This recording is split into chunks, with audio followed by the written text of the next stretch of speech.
তারেক রহমানের মন্ত্রিসভার বৈঠক 10,000 টাকা পর্যন্ত সুদসহ কৃষি ঋণ মওকুফের সিদ্ধান্ত। লাভবান হবেন 12 লাখ কৃষক। অমর একুশে বইমেলা শুরু। বিশিষ্ট 9 ব্যক্তি ও এক প্রতিষ্ঠানকে একুশে পদক দিলেন প্রধানমন্ত্রী।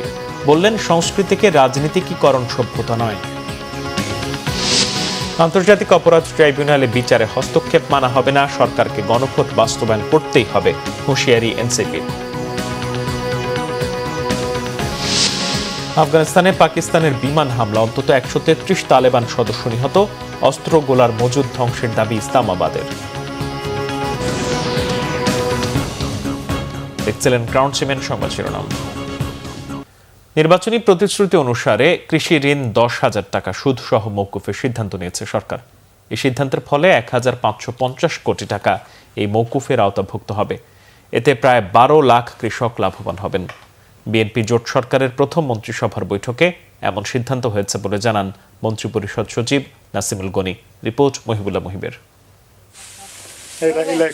কৃষি প্রধান দেশ হিসেবে বাংলাদেশে প্রায় 70% মানুষ জীবন ও জীবিকার জন্য প্রত্যক্ষ ও পরোক্ষভাবে কৃষির উপর নির্ভরশীল।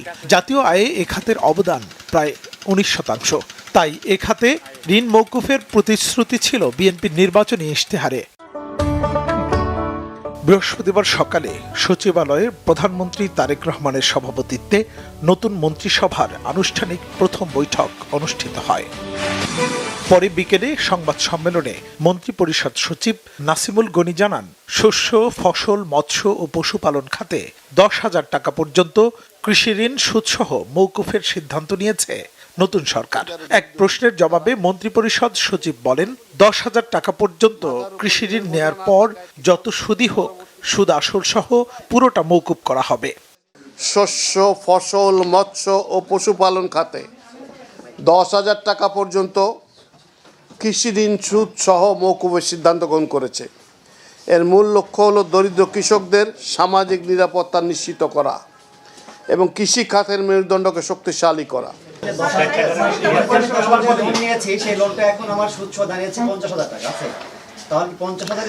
সমুদয় অর্থই মাফ হয়ে যাবে।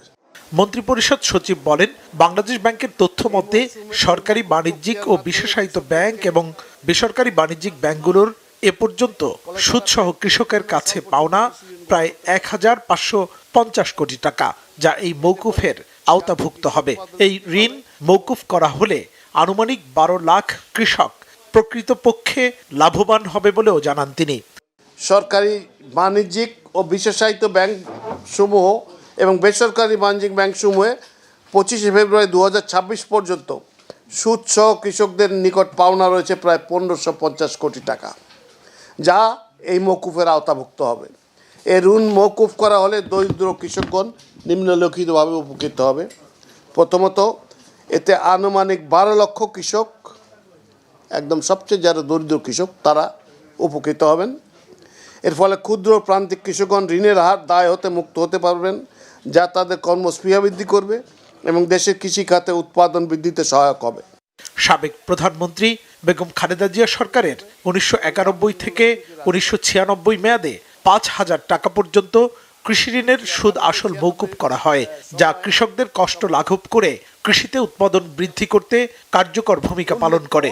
যে প্রাক্তন প্রধানমন্ত্রী বেগম খালেদা জিয়ার সরকারের 1991-96 সময়ে তখন 5,000 টাকা মতো কৃষি ঋণের সুদ আসল মওকুফ করা হয়েছিল। মুহিবুল্লাহ মুহিব, বাংলা ভিশন, ঢাকা। প্রধানমন্ত্রী তারেক রহমান বলেছেন, বইমেলা জাতীয় মেধা ও মননের প্রতিচ্ছবি হয়ে উঠছে। বাংলা একাডেমি প্রাঙ্গণে অমর একুশে গ্রন্থমেলার উদ্বোধনী অনুষ্ঠানে কথা বলেন তিনি। প্রধানমন্ত্রী জানান, প্রতি বছর বইমেলার পরিধি বাড়লেও পাঠাভ্যাস বাড়ছে কিনা তা ভেবে দেখতে হবে। উদ্বোধনী অনুষ্ঠানে বাংলা একাডেমি সাহিত্য পুরস্কার তুলে দেন প্রধানমন্ত্রী। রিপোর্ট করছেন সিকান্দার রেহমান। এবারের অমর একুশে গ্রন্থমেলার প্রতিপাদ্য বহুমাত্রিক বাংলাদেশ। প্রধানমন্ত্রী তারেক রহমান অমর একুশে বইমেলার আনুষ্ঠানিক উদ্বোধন করেন। বিভিন্ন ক্ষেত্রে অবদানের স্বীকৃতিস্বরূপ বাংলা একাডেমি পুরস্কার প্রাপ্তদের হাতে সম্মাননা স্মারক ও 3 লাখ টাকার চেক তুলে দেন প্রধানমন্ত্রী। বৃহস্পতিবার বিকেল 3টায় বাংলা একাডেমি প্রাঙ্গণে বইমেলার উদ্বোধন অনুষ্ঠানে প্রধান অতিথির বক্তব্যে তারেক রহমান বই পড়ার গুরুত্ব, ইন্টারনেটের কারণে বই পড়ার হার কমে যাওয়া এবং মানুষের মধ্যে বই পড়ার প্রবণতা বাড়ানো সহ একাধিক বিষয়ে কথা বলেন। বর্তমান সময়ে তথ্য প্রযুক্তি মানুষের বই পড়ার অভ্যাসে মনে হয় প্রধান বাধা হিসাবে দেখা দিচ্ছে। বিশেষ করে ইন্টারনেট আসক্তি তরুণ প্রজন্মকে খুব সম্ভবত বই বিমুখ করে তুলছে ধীরে ধীরে। ইন্টারনেটে অবশ্যই বই পড়া যায়, তবে গবেষকরা বলছেন বইয়ের পাতায় কালো অক্ষরে লেখা বই পড়ার মধ্যে যে জ্ঞানের গভীরতা উপভোগ করা যায়, সম্ভবত একইভাবে দিনের পর দিন কম্পিউটারে মনিটরে ডুবে থেকে জ্ঞানার্জন হয়তো সম্ভব, তবে শরীরে এবং মনোজগতে এর একটা সাইড এফেক্ট বা পার্শ্ব প্রতিক্রিয়ার প্রভাব রয়ে যায়। প্রধানমন্ত্রী বলেন, অমর একুশে আন্তর্জাতিক বইমেলা অনুষ্ঠিত হলে বিশ্ব সাহিত্যের সঙ্গে পরিচিতি হওয়ার পাশাপাশি বহু ভাষা ও সংস্কৃতি শেখা, জানা ও বোঝার ক্ষেত্রে বাংলাদেশের নাগরিকদের আগ্রহী করে তুলতে ইতিবাচক ভূমিকা রাখবে। বর্তমান গ্লোবাল ভিলেজে এই সময় মাতৃভাষা ছাড়াও আরও একাধিক ভাষার সঙ্গে পরিচিত হওয়া অত্যন্ত জরুরি। বর্তমানে প্রতিযোগিতামূলক বিশ্বে সমৃদ্ধি এবং সম্মানের সঙ্গে টিকে থাকতে হলে জ্ঞান এবং মেধাভিত্তিক রাষ্ট্র ও সমাজ প্রতিষ্ঠার মনে হয় বিকল্প নেই আমাদের সামনে। এই জন্য আমাদেরকে জ্ঞানে, বিজ্ঞানে, প্রযুক্তিতে, মেধায় নিজেদেরকে সমৃদ্ধ হওয়া প্রয়োজন। বক্তব্য শেষে প্রধানমন্ত্রী বাংলা একাডেমি প্রাঙ্গণে বইমেলা ঘুরে দেখেন। এ সময় প্রধানমন্ত্রীর সাথে ছিলেন তার স্ত্রী ডাক্তার জোবায়দা রহমান, মেয়ে ব্যারিস্টার জাইমা রহমান। বইমেলা প্রাঙ্গণ এলাকায় নেওয়া হয় কয়েক স্তরের নিরাপত্তা। এবছর বইমেলা চলবে 15ই মার্চ পর্যন্ত। প্রতিদিন বেলা 2টা থেকে রাত 9টা পর্যন্ত মেলা চলবে। মেলায় শিশুদের জন্য শিশু প্রহর থাকবে ছুটির দিন সকাল 11টা থেকে দুপুর 1টা পর্যন্ত। এবছর মোট 549টি স্টল ও 87টি লিটল ম্যাক থাকছে। সিকান্দার রেমান, বাংলা ভিশন, ঢাকা। বিশিষ্ট 9 ব্যক্তি এবং একটি প্রতিষ্ঠানকে 21 পদক দিয়েছেন প্রধানমন্ত্রী তারেক রহমান। বলেছেন, শিক্ষা, গবেষণা এবং শিল্প সাহিত্য চর্চাকে রাজনীতিকীকরণ করা কখনোই সভ্য সমাজের পরিচায়ক নয়। তিনি জানান, শিক্ষা, সাহিত্য, শিল্পকলা, জ্ঞান বিজ্ঞানের সব শাখায় যাতে দেশ এগিয়ে যেতে পারে তেমন একটি উদার গণতান্ত্রিক রাষ্ট্র ব্যবস্থা প্রতিষ্ঠার লক্ষ্যে কাজ করছে সরকার। এদিকে সচিবালয় থেকে হেঁটে ওসমানী স্মৃতি মিলনায়তনে আয়োজিত 21 পদক প্রদান অনুষ্ঠানে যোগ দেন প্রধানমন্ত্রী। পরে হেঁটেই সচিবালয় ফেরেন। আরও জানাচ্ছেন জাহাঙ্গীর আকন্দ।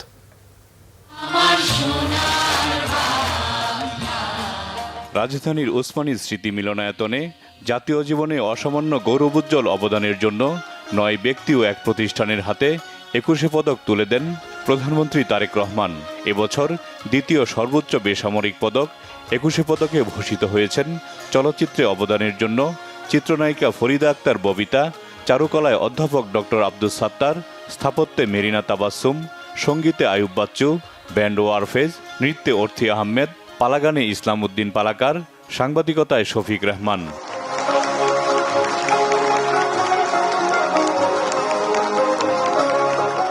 শিক্ষায় অধ্যাপক ডক্টর মাহবুবুল আলম মজুমদার এবং ভাস্কর্যে তেজস হালদার যশ। পদক প্রদান শেষে প্রধান অতিথির বক্তব্যে প্রধানমন্ত্রী তারেক রহমান মহান ভাষা শহীদদের প্রতি গভীর শ্রদ্ধা জানিয়ে বলেন, জাতির ইতিহাসে 21 ফেব্রুয়ারির গুরুত্ব অপরিসীম। 21 জাতির আত্মপরিচয়ের স্মারক, সংস্কৃতি চেতনার প্রাণ প্রবাহ 21 ফেব্রুয়ারি। আমাদের সংস্কৃতি চেতনার প্রাণ প্রবাহ 21 ফেব্রুয়ারি। অপরদিকে 21 ফেব্রুয়ারি একদিকে মাতৃভাষা মর্যাদা প্রতিষ্ঠার সংগ্রাম এবং একই সাথে এটি ছিল জালেমের বিরুদ্ধে নিজেদের অধিকার প্রতিষ্ঠার আন্দোলন। সুতরাং ফেব্রুয়ারি মানেই আত্মপরিচয় উপলব্ধির মাস, আমাদের শেকড় সন্ধানী মাস। প্রতি বছরের মতন এবছর আমরা দেশের জ্ঞানী, গুণী, কবি, সাহিত্যিক, শিল্পী, ভাষা সংগ্রামীকে 21 পদকে ভূষিত করেছি। জ্ঞানী গুণীদের কর্ম এবং কর্মময় জীবনের সঙ্গে আপামর জনগণের পরিচয় করিয়ে দেওয়া রাষ্ট্রের অন্যতম দায়িত্ব। বাংলা ভাষা ও সাহিত্য নিশ্চয় একদিন সাহিত্যের জগতে আলো ছড়াবে, এমন গর্বিত দিনের প্রত্যাশা করেন প্রধানমন্ত্রী। একটি রাষ্ট্র এবং সমাজে কৃতি মানুষদের সংখ্যা যত বেশি বাড়তে থাকবে, সমৃদ্ধি এবং নৈতিকতার মানদণ্ডে সেই সমাজ তত বেশি আলোকিত হতে থাকবে। সুতরাং রাষ্ট্র তার নিজের প্রয়োজনে জ্ঞানী গুণী মানুষদের সম্মানিত করে। এই উপলব্ধি থেকেই স্বাধীনতার ঘোষক শহীদ প্রেসিডেন্ট জিয়াউর রহমান স্বাধীন বাংলাদেশে প্রথমবারের মতন 21 পদক প্রবর্তন করেছিলেন। এটি শুধু একটি পদকই নয়, বরং এই পদকের মধ্য দিয়ে 52 ভাষা আন্দোলন থেকে আজ পর্যন্ত বাংলাদেশের ঐতিহাসিক ঘটনাবলীকে স্মরণে আনার পাশাপাশি যেসব বিজ্ঞজন শিক্ষা, সাহিত্য, শিল্পকলা, গবেষণা ও চর্চায় নিজেদেরকে এবং রাষ্ট্র ও সমাজকে সমৃদ্ধ করেছেন, তাদের সঙ্গে আপামর জনসাধারণের পরিচয় ঘটে। একটি রাষ্ট্র এবং সমাজে কৃতী মানুষদের সংখ্যা যত বেশি বাড়তে থাকবে, সমৃদ্ধি এবং নৈতিকতার মানদণ্ডে সেই সমাজ তত বেশি আলোকিত হতে থাকবে। সুতরাং রাষ্ট্র তার নিজের প্রয়োজনেই জ্ঞানী গুণী মানুষদের সম্মানিত করে। বাংলা ভাষা ও সাহিত্য নিশ্চয়ই একদিন বিশ্ব সাহিত্যের জগতে আলো ছড়াবে। শিক্ষা, গবেষণা এবং শিল্প সাহিত্যের চর্চাকে আরও বেগবান করতে সরকার তার দায়িত্ব পালন করবে বলে জানান তারেক রহমান। শিক্ষা, গবেষণা এবং শিল্প সাহিত্যের চর্চাকে আরও বেগবান করতে রাষ্ট্র এবং সরকার তার দায়িত্ব অবশ্যই পালন করবে। আমি বিশ্বাস করি শিক্ষা, গবেষণা এবং শিল্প সাহিত্য চর্চাকে রাজনীতিকরণ করা কখনোই সভ্য সমাজের পরিচায়ক নয়। শিক্ষা, সাহিত্য, শিল্পকলা, বিজ্ঞান ও প্রযুক্তি অর্থাৎ জ্ঞান বিজ্ঞানে সব শাখায় যাতে দেশ এগিয়ে যেতে পারে, নৈতিক মানসম্পন্ন তেমন একটি উদার গণতান্ত্রিক রাষ্ট্র ব্যবস্থা প্রতিষ্ঠার লক্ষ্যে বর্তমান গণতান্ত্রিক সরকার অবশ্যই কাজ করবে। আমাদের এই যাত্রায় দেশের বিজ্ঞজনদের দিক নির্দেশনা অবশ্যই প্রত্যাশিত। 1976 সালে শহীদ রাষ্ট্রপতি জিয়াউর রহমান 21 পদক চালু করেন। এ পর্যন্ত 605 জন ব্যক্তি ও 9 প্রতিষ্ঠানকে 21 পদক দেয়া হয়। জাহাঙ্গীর আকন্দ, বাংলা ভিশন, ঢাকা। বাংলাদেশ ব্যাংকে যোগদান করেছেন নবনিযুক্ত গভর্নর মোহাম্মদ মুশতাকুর রহমান। গতকাল গভর্নরের দায়িত্ব গ্রহণ করেন তিনি। কথা কম বলে কাজের মধ্য দিয়ে অভিজ্ঞতার প্রমাণ দেওয়ার প্রত্যয় ব্যক্ত করেন। নতুন গভর্নর মোহাম্মদ মুশতাকুর রহমান বৃহস্পতিবার সকালে বাংলাদেশ ব্যাংকে গেলে 3 ডেপুটি গভর্নর ও ঊর্ধ্বতন কর্মকর্তারা তাকে স্বাগত জানান। বাংলাদেশ ব্যাংকে প্রবেশের সময় সাংবাদিকদের তিনি বলেন, আগে কাজ শুরু করতে চান, পরে কথা বলা যাবে। নতুন গভর্নর দিনের প্রথম ভাগে ডেপুটি গভর্নর, বিএফআইইউ প্রধান ও প্রধান অর্থনীতিবিদ এবং পরিচালকদের সঙ্গে দুপুরে বৈঠক করেন। দুপুর 1:30টার পর তিনি সচিবালয়ে যান। গতকাল তাকে কেন্দ্রীয় ব্যাংক প্রধানের দায়িত্ব দেওয়া হয়। তিনি অন্তর্বর্তী সরকারের আমলে নিয়োগ পাওয়া আহসান এইচ মনসুরের স্থলাভিষিক্ত হয়েছেন। সংস্কার পরিষদে স্বাক্ষর না করায় জাতীয় নির্বাচনের কোনো মূল্য নেই বলে মন্তব্য করেন জাতীয় নাগরিক পার্টি এনসিপির আহ্বায়ক নাহিদ ইসলাম। বলেন, জনগণ গণভোটে হ্যাঁ ভোট দিয়েছে সংস্কারের জন্য, এটা শুধু জাতীয় সংসদ হওয়ার জন্য ভোট দেয় নাই। বৃহস্পতিবার রাজধানীর কৃষিবিদ ইনস্টিটিউটে জাতীয় ছাত্র শক্তির প্রতিষ্ঠা বার্ষিকীতে অংশ নিয়ে তিনি কথা বলেন। এ সময় নাহিদ ইসলাম আরও বলেন, আন্তর্জাতিক অপরাধ ট্রাইব্যুনালে বিচার কার্যে কোনো হস্তক্ষেপ মেনে নেওয়া হবে না এবং যারা সাক্ষ্য দিয়েছে তাদের নিরাপত্তা দিতে সরকারের প্রতি আহ্বান জানান। এ সময় এনসিপির সদস্য সচিব আক্তার হোসেন বলেন, প্রধানমন্ত্রী নিজে সাধারণ জীবনযাপন করবেন আর গুরুত্বপূর্ণ জায়গায় এমন কাউকে নিয়োগ দিবেন যারা বাংলাদেশকে খাদের কিনারায় নিয়ে যাবে, এমনটা মেনে নেওয়া হবে না।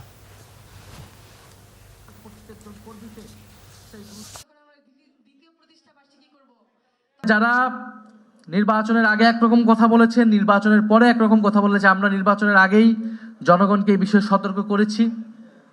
আমরা জানি জনগণ তাদের বিপক্ষেই ভোট দিয়েছিল। নানান ইঞ্জিনিয়ারিং করে তারা ফলাফলটাকে নিজেদের পক্ষে নিতে সক্ষম হয়েছে। সংসদে পরিকল্পিতভাবে 2/3 সংসদ সদস্য পদ তাদের নিজেদের আওতায় রেখেছে, যাতে তারা নিজেদের মতো আইন এবং বিচার তৈরি করতে পারে। তিনি নিজে চলবেন সিম্পল লাইফ লিড করে, আর বাংলাদেশের প্রতিষ্ঠানগুলো এমন ব্যক্তিদের কাছে করায়ত্ত হয়ে যাবে যারা বাংলাদেশকে লুটপাট করবে, বাংলাদেশকে খাদের কিনারায় নিয়ে গিয়ে দাঁড় করাবে, এমন ধরনের একটা পরিবেশ বাংলাদেশে তৈরি হবে, সেটা আমরা কোনোভাবেই প্রত্যাশা করি না। দেশ যাবে নতুন পথে, ফিরবে না আর ফ্যাসিবাদে, এই স্লোগান ধারণ করে প্রথম প্রতিষ্ঠা বার্ষিকী উপলক্ষে 10 দিনের কর্মসূচি ঘোষণা করেছে এনসিপি।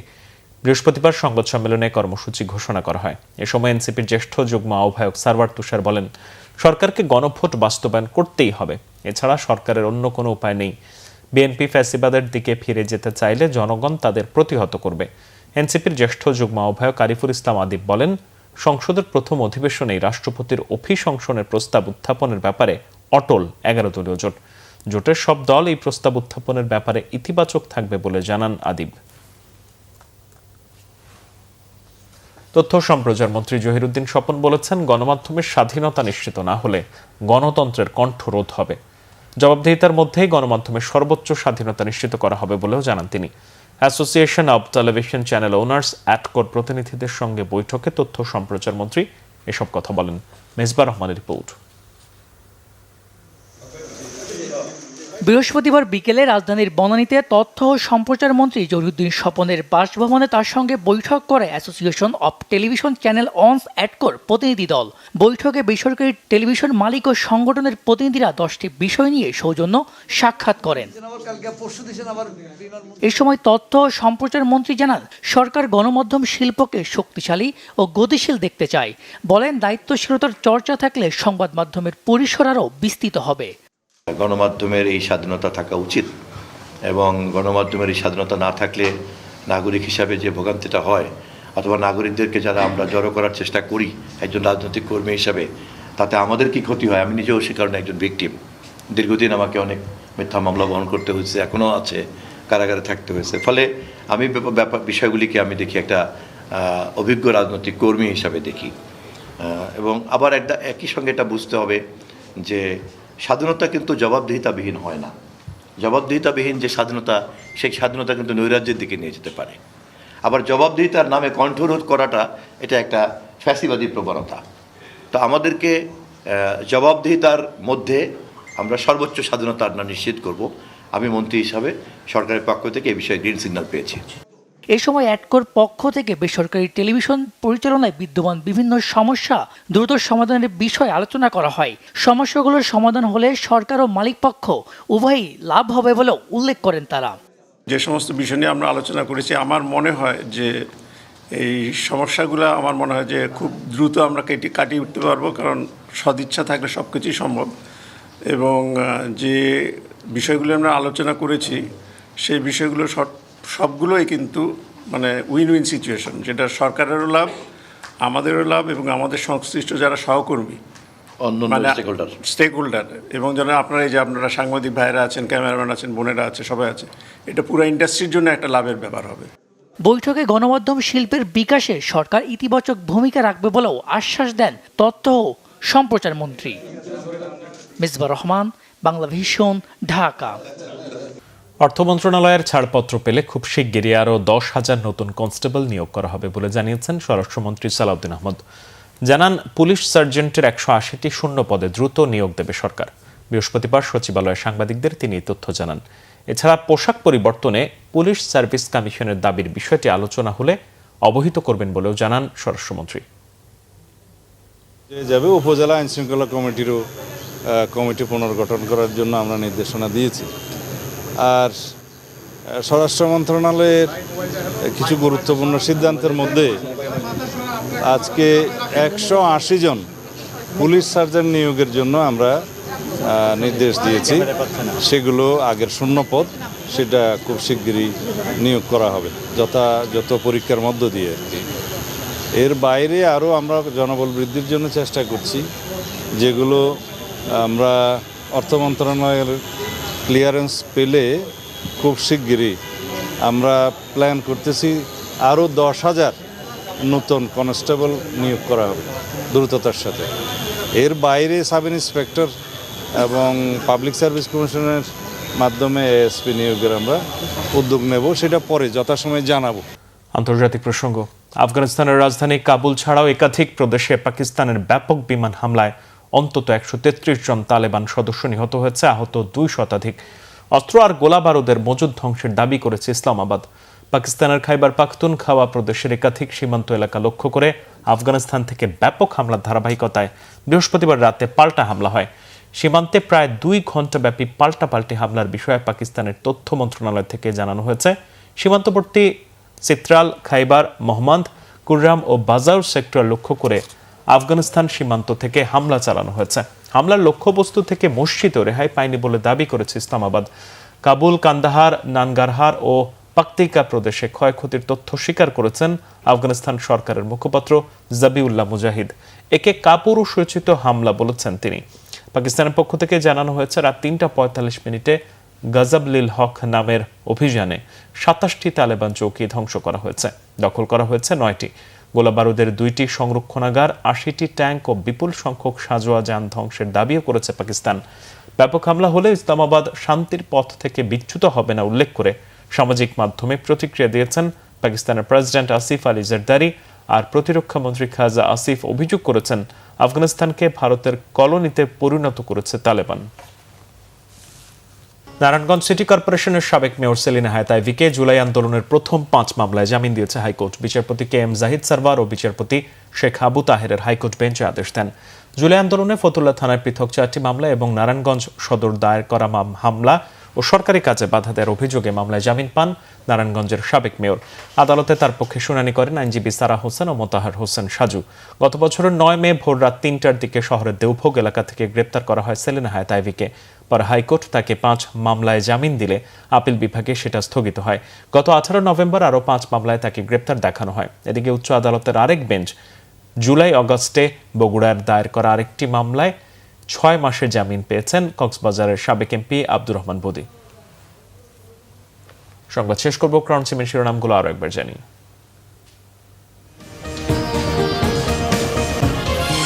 তারেক রহমানের মন্ত্রিসভার বৈঠক, 10,000 টাকা পর্যন্ত সুদ সহ কৃষি ঋণ মওকুফের সিদ্ধান্ত, লাভবান হবেন 12 লাখ কৃষক। অমর একুশে বইমেলা শুরু, বিশিষ্ট 9 ব্যক্তি ও 1 প্রতিষ্ঠানকে 21 পদক দিলেন প্রধানমন্ত্রী। বললেন সংস্কৃতিকে রাজনীতিকীকরণ সভ্যতা নয়। আন্তর্জাতিক অপরাধ ট্রাইব্যুনালে বিচারে হস্তক্ষেপ মানা হবে না, সরকারকে গণভোট বাস্তবায়ন করতেই হবে, হুঁশিয়ারি এনসিপির। আফগানিস্তানে পাকিস্তানের বিমান হামলা, অন্তত 133 তালেবান সদস্য নিহত, অস্ত্র গোলার মজুদ ধ্বংসের দাবি ইসলামাবাদের। এই ছিল এখনকার মতো। পরের সংবাদ সকাল 10টা। এর আগে 9টা রয়েছে নিউজ টপ 10 দেখার আমন্ত্রণ রইল। এছাড়া বাংলাদেশের সংবাদ ও সংবাদ সংশ্লিষ্ট অনুষ্ঠান দেখতে ভিজিট করুন www.bbnews24.com ও facebook.com/বাংলাদেশের নিউজে এবং সাবস্ক্রাইব করুন youtube.com/বাংলাদেশের নিউজ। ধন্যবাদ।